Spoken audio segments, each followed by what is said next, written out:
If you are new to Forza Motorsport, you may be wondering what cars you should pick when presented with a choice. Of course, that is ultimately up to you, but I have some recommendations as well as some tips to get more information on the cars presented and where their strengths and weaknesses lie. Let's start with a mandatory intro tour of the Builders Cup car choices. Here you can choose between the Honda Civic Type R, the Subaru STI S209 and the Ford Mustang GT. If you are new to Forza Motorsport, I would recommend the Subaru STI. With its all-wheel drive, it will be very tame and easy to handle for your first experiences on the track. If you are more experienced or want a bigger challenge, you can also go for the Honda Civic. The front-wheel drive on this car will make for a more unique driving experience, where you will have better cornering ability. But you need to be cautious on corner exit to not understeer off the track. For even more experienced drivers, or for the biggest challenge, take the Ford Mustang.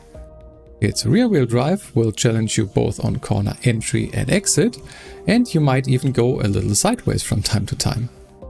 But it will reward you with the best straight-line acceleration and speed. That's my recommendation based on the ease or difficulty of driving these cars. I chose the Subaru, even though it may be the easiest to drive. Why? Because ultimately it's about having fun. So if a particular car really speaks to you, just go with that and don't let anyone tell you otherwise.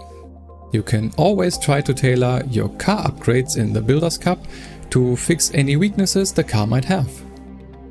Let's now move on from the intro tour to the actual Builders Cup. You will have to play the first event in the Modern Tour, after which the choices in events will increase. I can't really give you a car to pick for every one of these events.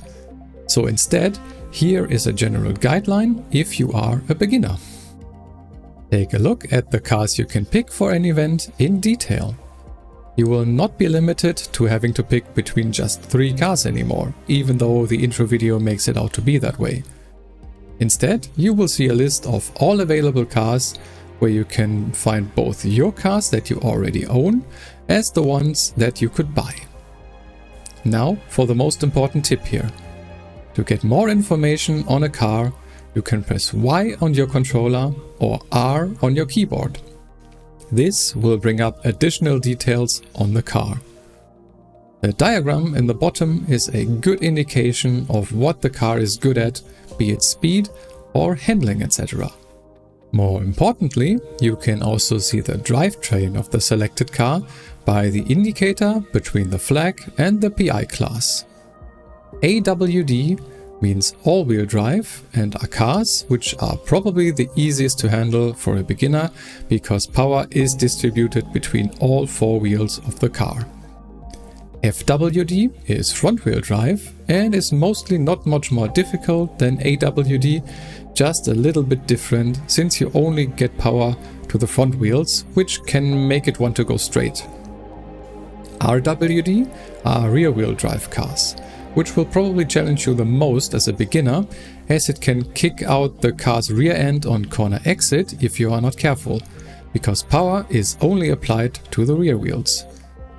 As a side note, you can also see where the engine is placed by the little white dot in the middle of the car silhouette. This can also affect how the car handles on track. While I would recommend an all-wheel drive car for the first event and maybe the second event as a beginner, I would urge you to branch out to the other drivetrain options sooner rather than later.